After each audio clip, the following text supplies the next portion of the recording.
हमने का वोट के हिंदू मुस्लिम बोल के कि हिंदू के अयोध्या में राम मंदिर बने के चाहिए, मैदनिया में, मैरवा में स्कूल कॉलेज हॉस्पिटल के सुविधा होके चाहे ना होके अयोध्या में मंदिर बने के चाहिए।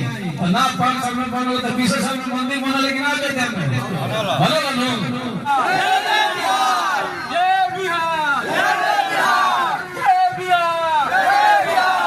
कोलकाता में जैसे बताऊंगा हमने के जन स्वराज पार्टी से आयल बने जान पहले जन स्वराज के मतलब का भली जान ली। स्वराज मने सुंदर राज और जन मने जनता, जनता के सुंदर राज मतलब जन स्वराज। हमने कहना से कुछ चर्चा करे बन जान कि ये बिहार में सब होते हुए भी जब देश आजाद भइल तो बिहार के स्थिति जो रहे 6वां स्थान पर रहे। जौन भी राज्य देश में रहे उनमें 6वां स्थान पर बिहार रहे, एक से नीचे और स्टेट रहे। लेकिन आजादी के बाद 40 साल कांग्रेस के शासन भइल, कांग्रेस भी विकास कैलस। 15 साल गरीब के बेटा लालू जी के शासन आयल, जाने में गरीब पिछड़ा दलित वंचित के बोले के आवाज मिलल। 20 साल नीतीश जी भी रहने, यहाँ के शासन काल में बिजली सड़क पानी के व्यवस्था भइल। केहू के विकास के नकारल नहीं जा सकत, ना कोनो विवाद बा। ये सबके विकास के मान लिया कि सभी विकास कैले बा। तेकरा बावजूद भी आज अपना बिहार के जो स्थिति बा देश में सबसे निचला पायदान होगा। एकरा से नीचे अब कोनो स्टेट नहीं खेल। इतना गरीबी, इतना बेरोजगारी, इतना बदहाली, इतना अशिक्षित कोनो स्टेट नहीं के सबसे निचला पायदान पर खड़ा बा। यही पर चर्चा करे आयल बने जान कि आखिर हमने के दशा काहे होता। इतना दिन सबके वोट देला के बाद, सबके विकास मिला के बावजूद हमने के प्रदेश सबसे पीछे काहे बा। यही बात पर चर्चा करे आयल बने जान। मुख्य जो कारण बा, मुख्य रूप से 2 कारण बा। पहला कारण बा कि संविधान में जनता का अधिकार दिहल बा कि कोनो भी सरकार 5 साल खातिर चुने के बाद केहू के नेता बनावे के बाद, राजा नहीं के बनावे के, केहू के भी 5 साल पर चुने के बाद। तो हमने के का करते नहीं जा, एक 40 साल कांग्रेस के रखनी जा, 15 साल गरीब के बेटा लालू जी के रखनी जा, और 20 साल से नीतीश जी अभी होके जाता बानी। जो भी प्रदेश आज देश में सबसे आगे बा, वही हर 5 साल पर सरकार के बदल दिया जाला। तमिलनाडु, तेलंगाना, आंध्र प्रदेश, कर्नाटका जो स्टेट बा दक्षिण भारत के जो देश में सबसे आगे बा, वही के लिए 5 साल पर सरकार बदल देला। चाहे कितना बढ़िया काम करे, 5 साल पर सरकार बदल देना चाहिए। पहला तो कारण ही बा कि 5 साल पर सरकार के कितना बढ़िया काम करे तो बदल देना चाहिए। ठीक बा। दूसरा कारण बा कि हमने के वोट जो देते नहीं जा मुद्दा पर नहीं खींचे दे। हमने का वोट देवे का तरीका सही नहीं थे।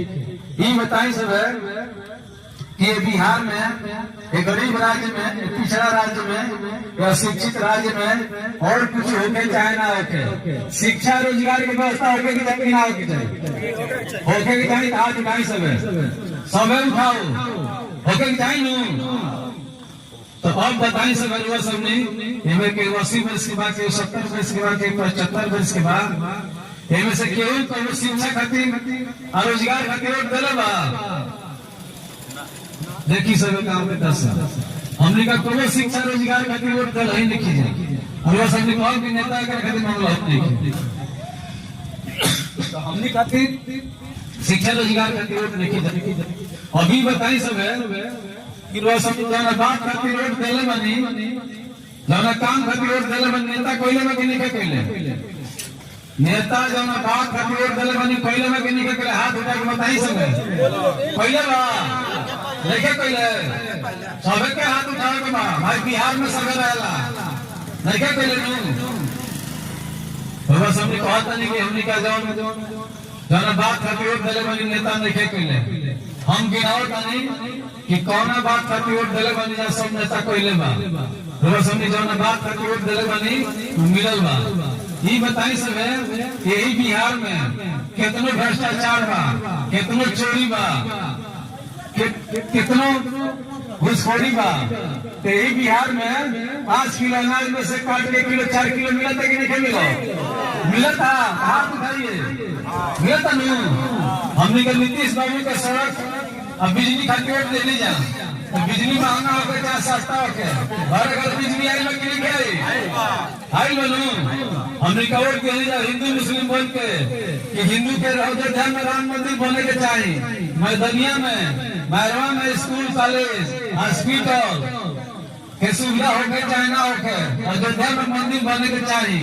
और ना 5 साल में बनल तो 20 साल में मंदिर बनल लेकिन अयोध्या में बनल।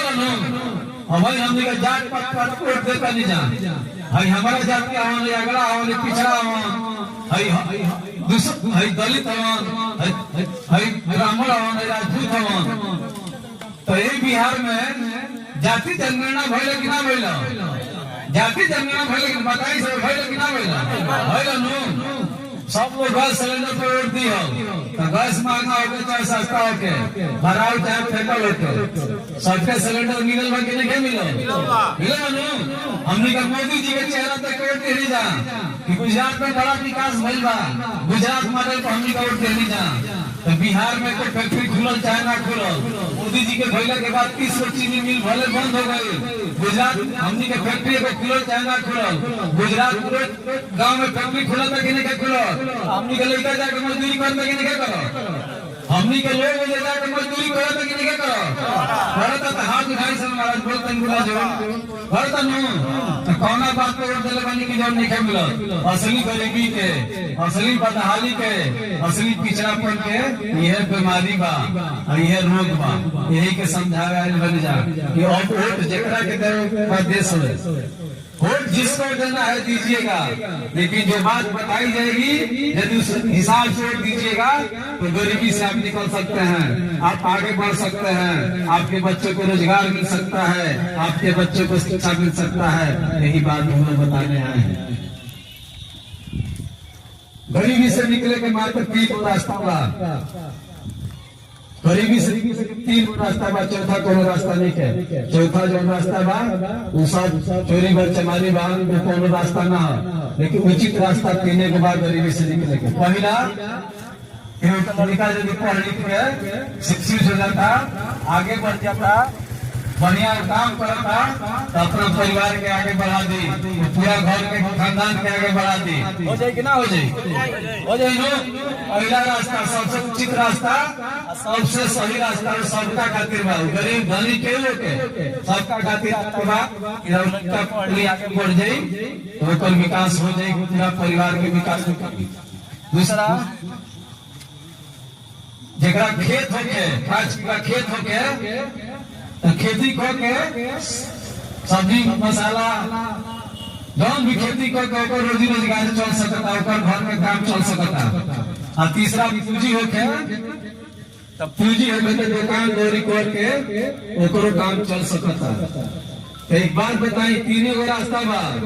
पहला शिक्षा, गाँव में शहर में बढ़िया स्कूल है, स्कूल में खिचड़ी बताता, गरीब का लड़का खिचड़ी खाता, जगह पैसा वैसा लेकर जाकर अंग्रेजी पढ़ता। ये शिक्षा से हुई सुधार और ये शिक्षा है नहीं। जमीन के बाद बिहार में 100 आदमी में 65 आदमी के लगे एको धूर जमीन नहीं है। 100 आदमी में 65 आदमी के लगे एक धूर भी जमीन नहीं है। जहाँ वो भोजन करेला ओकरा नीचे के जो खाली बात जहाँ खाली रखेला नीचे के भी जमीन ओकरा नहीं है। 100 में 65 आदमी के बच गए 35 आदमी। 35 आदमी में 30 आदमी के 1 बीघा से ऊपर जमीन बा। 30% आदमी के 1 बीघा से कम जमीन बा। 30% आदमी के 1 बीघा से कम जमीन बा। 5% लोग बा जेकरा 1 बीघा से ज्यादा 1 बीघा 2 बीघा 4 बीघा 5 बीघा जमीन बा। और यहाँ शिक्षा है नहीं है। खेती है नहीं के अब पढ़ाई है नहीं के दशा सुधरी कैसे और वही वोट एक खातिर देते नहीं की वोट 5 किलो अनाज खातिर वोट देते जात खातिर वोट देते मंदिर खातिर वोट देते मोदी जी के चेहरा देखे वोट देते सिलेंडर खातिर होई कैसे ये सब जावेद मिल जा अब की बार जब वोट देवे के बाद अब की बार वोट अभी वोट नेता खातिर दिया रहला दल खातिर दिया रहला क्योंकि जितावे खातिर दिया रहला क्योंकि हरावे खातिर दिया रहला अब की बार वोट अपना बच्चा खातिर देवे के बाद अपना रोजगार खातिर देवे के बाद अपना पेंशन खातिर देवे के बाद अपना शिक्षा खातिर देवे के बाद वोट चाहे जेकरा के देवे के बाद लेकिन वोट जब काम खातिर देता नहीं मिलता बात साबित भइल न घोड़े पे तो नहीं है तो ये सब और वोट कतरा के देवे के बाद जे शिक्षा के बात करी जे रोजगार के बात करी जे उद्योग धंधा के बात करी जे फैक्ट्री खुलवाए के बात करी जे पेंशन के बात करी करे के देवे के ठीक बा ते जन स्वराज पार्टी के 5 गो संकल्प बा 5 गो संकल्प बा पहला संकल्प ये बिहार में हर घर से लड़का जवान भाई भतीजा सब लोग जाके बाहर हार कराता 12 घंटा ड्यूटी करता 10 से 15 हजार खातिर रोजी रोजगार करे बाहर जाता मजबूरी में मजदूरी करे जे बाहर जाता तो नवंबर में यदि जन स्वराज के सरकार बनी भगवान सभी के आशीर्वाद मिली तो आवे वाला 1 साल के अंदर 10 से 15 हजार के रोजगार खातिर के उनको बाहर ना जाने देते होके के चाहिए कि ना होके चाहिए सबका रोजगार जब मिले के चाहिए नो मिले के चाहिए बोली सब दूसरा 400 रुपया पेंशन सरकार देती है 400 रुपया पेंशन भीख 400 रुपया भीख बना के भीख ऊपर से ढेर मिल जाएगी 10-12-13 रुपया रोज मिलता रहेगा उसे कोनो काम चले वाला नहीं चाहे के काम ना चली हर महीना तो जन स्वराज का सरकार यदि नवंबर में आई दिसंबर में और 60 वर्ष के ऊपर जो भी बा पति पत्नी महिला पुरुष जे भी बा विधवा जे भी बा ओकरा के 2000 रुपए की पेंशन लागू होई दिसंबर से होके के चाहिए पेंशन चाहिए कि ना चाहिए हाथ भाई हाँ जी तीसरा 4 महिला लोग